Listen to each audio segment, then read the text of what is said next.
এরপরে প্রশ্ন হলো, রমজান মাসে সময় কাটানোর জন্য টেলিভিশন দেখা যাবে কিনা? রমজান মাসে সময় কাটানোর জন্য অনেক কপাল পোড়া আছে, যে কাজ কাম নাই, খাবারের ঝামেলা অন্তত নাই, এই টাইমটা অন্তত টিভি দেখে সময় কাটানো যায়। সময় কাটে না।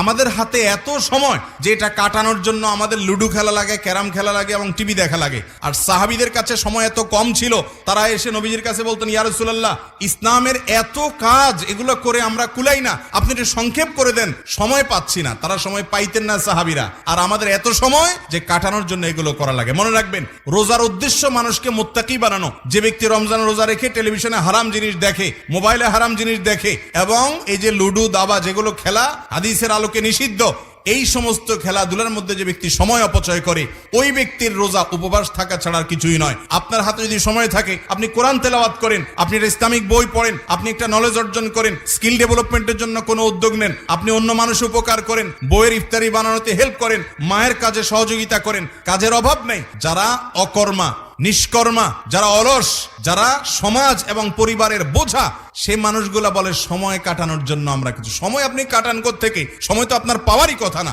রমজান উপলক্ষে 22টা স্পেশাল আমল আছে। কয়টা? 22টা স্পেশাল আমল আছে হাদিসের আলোকে। রমজানের জন্য স্পেশাল এগুলো, কোরআন এবং হাদিসের আলোকে। এই 22টা স্পেশাল আমলের তালিকা টাঙ্গায় রাখেন, দেখবেন বেহুশ হয়ে যাবেন আমল করতে করতে, কখন আপনি ক্যারাম খেলবেন। অতএব রোজা রেখে এগুলো করা জায়েজ নাই।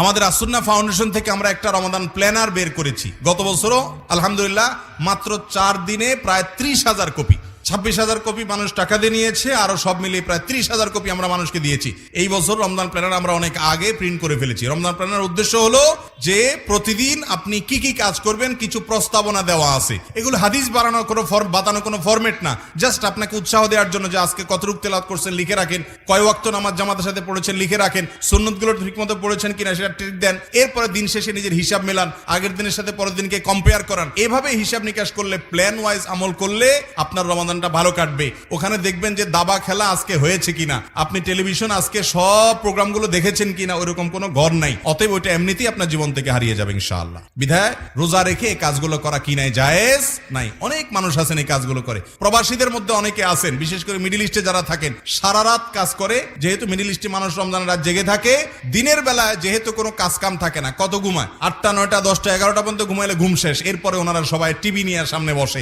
বউ বাচ্চা তো নাই, কি করবে বেচারারা? ওই কাজ করতে করতে তাদের গোটা রমজান যায়। মনে রাখবেন, হারাম জিনিস টেলিভিশনে দেখে, আপনি পরনারীকে দেখলেন নাটকে, সিনেমাতে, বিভিন্ন অনুষ্ঠানে, এই কাজের মাধ্যমে রমজান কাটালে আপনার রমজান ফলপ্রসূ হবে না, গুনাহ হবে।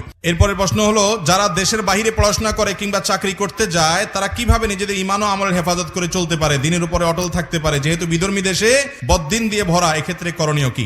আমার যে সমস্ত ভাইয়েরা অমুসলিম প্রধান দেশে পড়াশোনার জন্য গিয়েছেন, চাকরির জন্য গিয়েছেন, সীমিত কোনো কাজে গিয়েছেন, ব্যবসার কাজে গিয়েছেন, বিশেষ করে যারা শিক্ষার্থী হিসাবে গিয়েছেন বা সেখানে থাকেন, তাদের জন্য প্রথম কথা হলো, ঈমানের উপরে অটল থাকার জন্য সেখানে আপনাকে অবশ্যই দ্বীনি চেতনা, দ্বীন প্রচারের উদ্দেশ্যে আপনি থাকবেন, সেই চেতনা লালন করবেন। না হলে নিজের ঈমান হেফাজত করতে পারবেন না। দ্বিতীয় কথা হলো, সেখানে স্থায়ীভাবে যদি বসবাসের চিন্তা করতে হয়, তাহলে আপনার একমাত্র মিশন হবে আল্লাহর দ্বীনের প্রচার। অন্যথায় আপনার জন্য সেখানে বসবাস করাই জায়েজ হবে না। শুধু পয়সা কামানোর জন্য সেখানে স্থায়ীভাবে বসবাস করা, এটা জায়েজ নয়। পরিষ্কারভাবে হাদিসে নিষেধ আছে, কারণ আপনার জেনারেশনকে আপনি রক্ষা করতে পারবেন না। আমার বহু পরিচিত মানুষ আছে এই সমস্ত অমুসলিম প্রধান দেশগুলোতে থাকেন, একটু ভালো হালুয়া রুটি খাওয়ার জন্য, উন্নত জীবন যাপন করার জন্য, লাইফ লিড করার জন্য গেছেন। ছেলে মেয়ে নাস্তিক হয়ে গেছে, বিধর্মী হয়ে গেছে, কারণ গোটা সমাজটা খারাপ। আপনি নিজে ঠিক থাকতে পারবেন, বড় জোর একটা জেনারেশন ধরে রাখতে পারবেন, এরপরের জেনারেশন অটোমেটিক নাস্তিক হয়ে যাবে। বিধায় এই বিষয়গুলোতে অনেক বেশি সাবধান থাকতে হবে, সার্কেল মেনটেন করতে হবে, দ্বীনি পরিবেশে থাকতে হবে, দাওয়াতি মেজাজ এবং দ্বীন প্রচারকেই টার্গেট বানিয়েছে এখানে থাকতে হবে। তাহলে যদি আল্লাহ তাআলা হেফাজতে রাখেন আর কি। এছাড়া